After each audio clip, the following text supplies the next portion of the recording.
छे यहाँ पर सांसद इकट्ठे करके एक अस्थिर सरकार का यहाँ पर निर्माण करने का प्रयास। ये जो आरोप भारतीय जनता पार्टी के प्रदेश अध्यक्ष ने लगाया है बिल्कुल निराधार है। और मैं उनको याद दिलाना चाहूंगा कि पूर्व में जब भी कांग्रेस की केंद्र में सरकार बनी तो हमेशा स्थिर सरकार जो है देश को मिली है।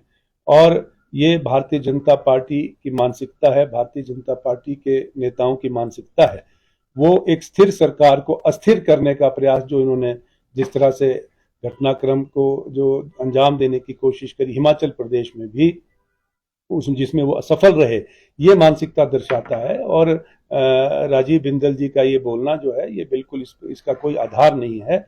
आज सत्ता के लालच में वो नैतिकता को खो चुके हैं और इस स्तर पर आ चुके हैं कि आज उनको सिर्फ सत्ता मोह ही दिख रहा है और कुछ भी नहीं है। सर, उन्होंने एक आरोप ये भी लगाया कि सनातन विरोधी हो गई है पूरी कांग्रेस, और हिमाचल में भी राज्यसभा के लिए ऐसा कैंडिडेट दिया गया जो राम का विरोधी था। इस तरह के एलिगेशन ये बिल्कुल गलत है और इनके पास कोई भी मुद्दा नहीं है और अपना कोई एजेंडा नहीं है। और जब भी चुनाव आते हैं तो ये इस तरह की जो भ्रामक जो बयानबाजी करते हैं और लोगों की भावनाओं से खेलने का प्रयास करते हैं। हम बिल्कुल सनातन धर्म में बिल्कुल विश्वास रखते हैं और प्रभु रामचंद्र जी को सीमित नहीं किया जाता एक दायरे में, वो सबके हैं। और मैं ये समझता हूं कि संविधान ने ये हम सभी को जो है ये राइट दिया है कि कोई भी किसी भी धर्म को जो है वो अपना सकता है और यही संविधान की विशेषता है, यही भारतवर्ष की विशेषता है। और ये जो इनकी संकुचित विचारधारा है ये समाज को बांटने का प्रयास कर रहे हैं अपनी सिर्फ राजनीतिक इच्छा पूर्ति के लिए। और इस बार ये इनका फार्मूला कामयाब नहीं होगा, इनका मंसूबा कामयाब नहीं होगा।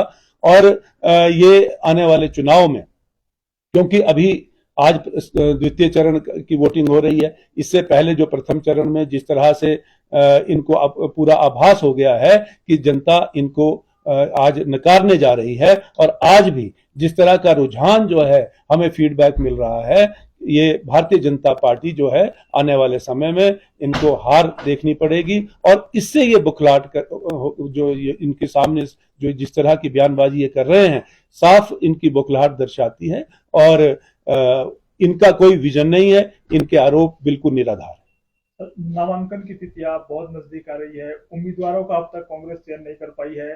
भाजपा लगातार आरोप लगा रही है कि बड़े जो नेता है वो चुनाव लड़ने से साफ इनकार कर रहे हैं, चाहे डिप्टी सीएम मुकेश अग्निहोत्री हो या अन्य। तो ऐसे में कांग्रेस के पास जो चुनाव लड़ने के लिए उम्मीदवार को बढ़ाया जा रहा है। ऐसा नहीं है, क्योंकि हिमाचल प्रदेश में चुनाव अंतिम चरण में होना है और 1 जून को मतदान होना है। अभी बहुत समय है और हम बड़ा मंथन कर रहे हैं और अंतिम चरण पर है और जल्दी ही जो है इसी हफ्ते उम्मीदवारों की घोषणा हो सकती है। जहां तक आप बात कर रहे हैं कि जो हमारे नेता चुनाव लड़ने से मना कर रहे हैं, ऐसा नहीं है, चर्चा हो रही है। और अगर किसी ने व्यक्तिगत तौर पे कहा है तो उनकी कोई व्यक्तिगत समस्या का भी उन्होंने जिक्र किया है, तो वो उसको आप अन्यथा ना लें। लेकिन आज हिमाचल प्रदेश में कांग्रेस की सरकार स्थायी है, ये मैं कहना चाहूंगा।